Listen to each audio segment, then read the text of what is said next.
I wanna get better hearing them call me, you wanna be shady, you ain't got no voice. Look, we all know NF is a huge fan of Shady. Over the years, through interviews, when talking about his influences, Eminem has always been at the forefront, and he's always showed love. That is until I mailed the back and said if I did that, I'd just be like everyone else in the fucking industry, especially an effing recovery clone of me.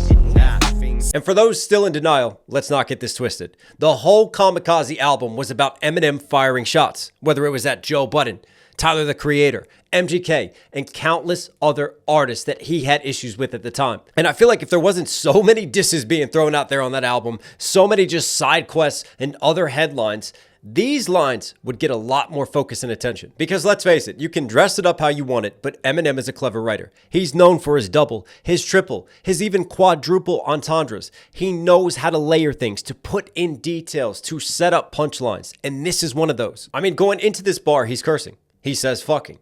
But when he gets on his punchline, he instead chooses to say an effing. A clever wordplay off of NF. And why? Because NF is a rapper who notoriously does not curse. He's literally directing us to his shot. And why say he's a recovery clone? Well, Eminem's recovery album is about his mental health. It's about his broken relationships. It's about the struggles he's going through up here. These are all themes that NF has built his identity upon. And I always found this situation interesting because when you zoom out, at the end of the day, you have two white rappers from Michigan who have made it in the industry. Now that's something rare in hip hop. I feel like their family issues, their struggles, how they came up, their love of rap, they have a lot more in common than what they have that divides them. NF looked up to and was inspired by Eminem, and he doesn't hide that. But what happens when the ones you idolize, the ones you look up to, finally see you? And what they say is not what you expected. So I have to ask, going back a year ago to Eminem's Kamikaze album, there's a mention about you on this album. I assume that you've heard this, but I have to ask you because there's a couple artists that, he mentions a lot of artists on that album, as we all know. And some of the artists that were mentioned there wore that mention as a badge of honor. Like, M mentioned me, I'm cool with this. Some of them took major offense to this. When you heard that line, what was your perspective? What was your first thought? And knowing where you grew up, knowing who you are, what you do, your influences, that all of that behind, what was your first thought? I mean, first of all, there's no way to prove exactly whether it was or wasn't. Sure. You know what I mean? I think Eminem's one of the most talented, clever writers of all time. So I guess there's no way to prove that, and I wouldn't respond to something that I can't prove that didn't happen, or I don't even know if I would ever respond to that. Now, I think for me, this was always a tactical response from NF, because let's face it, Eminem is 100% throwing shade here, but there's enough wiggle room. It's not direct enough that it leaves enough opportunity open for you to just kind of shrug your shoulders and go, well, I don't really know what the intention was here. Is it necessarily a diss? Because we all know it's shade. But you have to think about NF's options in this case. Option one, you acknowledge that it's a diss. But what does that do? Think about the implications.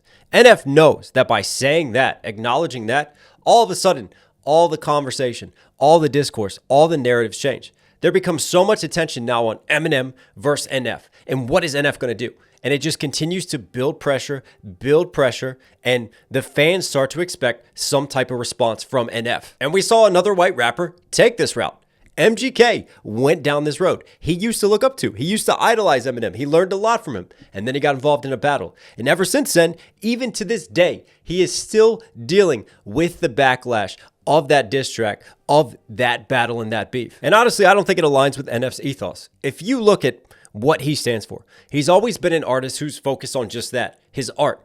He never really wants to take away the attention from his music. He's not someone that goes out of his way to directly diss other rappers, to put himself in situations to be involved in back and forth rap battles. That's just never been his MO. And on top of that, this is one of his idols. You're not jumping out of that window unless those lines really cut you, unless you really feel a type of way about it. And obviously for NF, that wasn't enough to push him over that edge. So he took the easy out with it and played it off that he's not really sure what's going on with Eminem's intentions. But fast forward, give an artist time to reflect.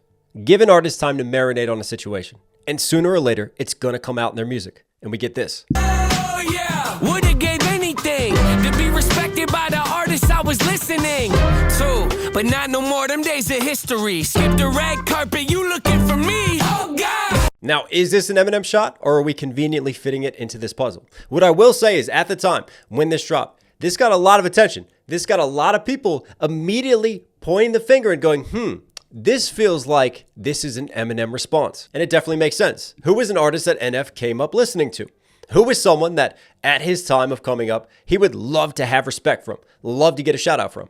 Eminem. And see, the way that he words this, it's not really about Eminem, whereas it's more about himself and where he is at that current time in his frame of mind. And for me, this just stays consistent with the way that NF moves. You know, he's not directly firing a shot at Shady here. It's his way of dealing with his narrative, taking control of it, and putting his perspective on a situation. Because as much as NF disconnects from social media, as long as he tries to stay, within his own bubble, something like this and this whole situation, it's not like it's not going to affect him.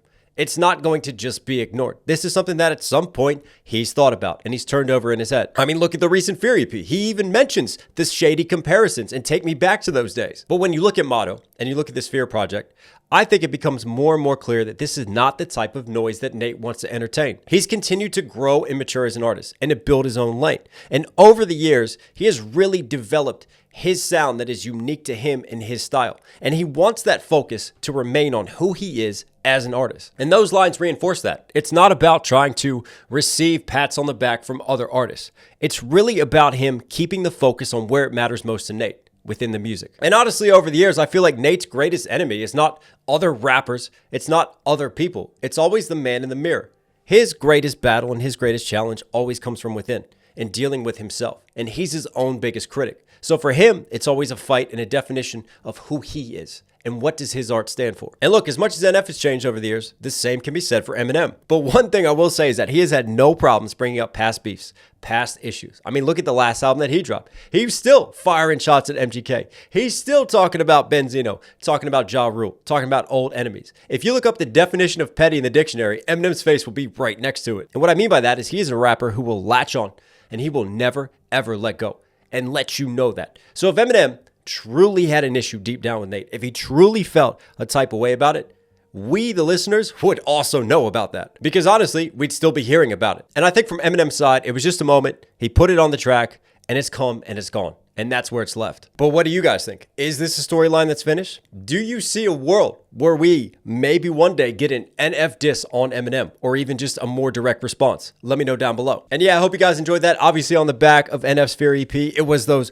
wannabe Shady lines that got me thinking about this beef. I just thought it'd be an interesting topic just to dive back into, to put back under the microscope and just kind of break it down and get the conversation going around things. Listen, if you enjoy these videos, if you enjoy the content I put out, do me a huge favor, support the channel directly, subscribe with notifications on. It really helps to push it and to get it out there. Leave a comment below as well. Also, if you want to stay updated with the way I'm moving, with the things that I'm doing, come join me on Instagram. Follow me on there. I put more NF content out on there. A great way to stay up to date with what's going on, with showing your support, with just being here, being a part of this movement. I really appreciate it. It all helps. It all really does go a long way. All right, everyone, stay safe, stay positive. Take care of this. Take care of this. I'll catch you again.